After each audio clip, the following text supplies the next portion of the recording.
గోదావరి వరద కోనసీమ జిల్లాను ముంచేస్తోంది. పదుల సంఖ్యలో లంక గ్రామాలు వరద ముంపులో చిక్కుకుని విలువెలలాడుతున్నాయి. ఇళ్లను వేల ఎకరాల పంటలను ముంచడంతో బాధితులు ఆవేదన వ్యక్తం చేస్తున్నారు. వరద నీరు రావడంతో నిత్యావసరాల కోసం ప్రభుత్వం ఏర్పాటు చేసిన బోట్లలో రాకపోకలు సాగిస్తున్నారు. వరద ప్రభావం కారణంగా కోనసీమ జిల్లా పరిధిలోని 12 మండలాల్లో 34 గ్రామాలు వరద ప్రభావానికి గురయ్యాయి. బాధితుల కోసం ప్రభుత్వం 37 బోట్లు ఏర్పాటు చేశారు. 75 పునరావాస కేంద్రాలను సిద్ధం చేసి బాధితుల్ని తరలించారు.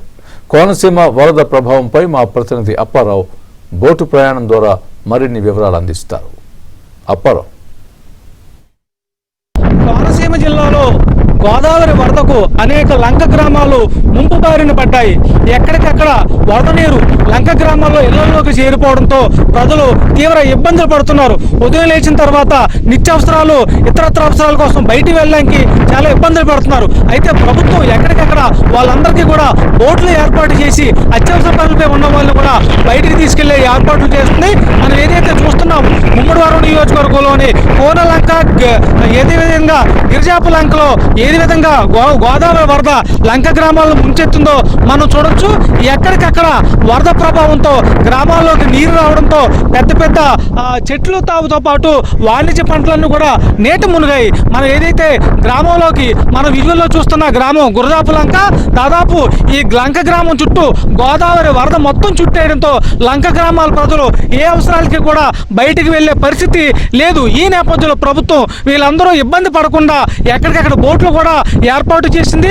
మరోపక్క గోదావరి వరదకి ఎక్కడికెక్కడ విషసర్పాలు కూడా కొట్టుకు వస్తున్న నేపథ్యంలో ప్రజలకు ఏ ఇబ్బంది లేకుండా ప్రభుత్వం వైద్య శిబిరాలు కూడా ఏర్పాటు చేసింది. మనం ఏదైతే చూస్తున్నామో ముమ్మడివరం నియోజకవర్గంలోని గురజాపు లంక గ్రామంలో ఎక్కడికెక్కడ చుట్టూ ఉన్న రహదారులన్నీ కూడా గోదావరి వరదలో చిక్కుకుపోయాయి. దీంతో ప్రజలు ఏమాత్రం బయటికి వెళ్ళలేని పరిస్థితి నెలకొనడంతో ప్రభుత్వం ఈ బోట్ల ద్వారా వాళ్ళందరికీ కూడా ఆహార సరఫరా ఏర్పాట్లు చేస్తుంది. ప్రస్తుతం అయితే గోదావరిలో దాదాపు 14 లక్షల క్యూసెక్ల వరద నీరు దిగువకి వదులుతుండటంతో దీని ప్రభావం కోనసీమ జిల్లాలో అధికంగా ఉందని ప్రభుత్వం గుర్తించింది. ఇప్పటి వరకు అయితే ప్రాథమిక అంచనాల ప్రకారం కోనసీమ జిల్లాలో దాదాపుగా 12 మండలాలు వరద ముంపు బారిన పడ్డాయి. ప్రధానంగా చూస్తుంటే 300 ఫ్యామిలీస్ ని ఇప్పటి వరకు వరద ప్రాంతాల నుంచి ప్రభుత్వం సురక్షిత ప్రాంతాలకు తరలించిందని చెప్పాలి. అదేవిధంగా ఉద్యాన పంటల దగ్గరకు వచ్చేసరికి ప్రధానంగా బీర, బెండ, టమోటా, తమలపాకు, కాకర, అదేవిధంగా ఇతరత్ర మునగ పంటలన్నీ కూడా ఎక్కడెక్కడ మునిగిపోయాయి. దాదాపు ప్రాథమికంగా 5,000 ఎకరాల్లో ఈ పంటలు మునిగినట్టు ఉద్యానవన శాఖ ప్రాథమిక అంచనాకు వచ్చింది. గోదావరి వరదల ఎర్ర జెండాలు ఏంటని అనుకోవచ్చు. ప్రధానంగా ఇది ఈ ఎర్ర జెండాల మధ్యలో ఉంది సిమెంట్ రోడ్డు.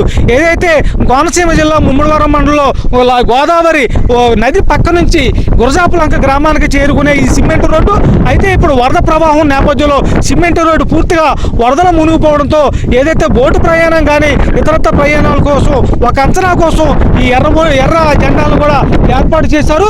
ప్రస్తుతం అయితే వరదకు సంబంధించి కోనసీమ జిల్లా వ్యాప్తంగా తీవ్రత అధికంగానే ఉందని చెప్పొచ్చు. ఏమీ ఆంధ్రప్రదేశ్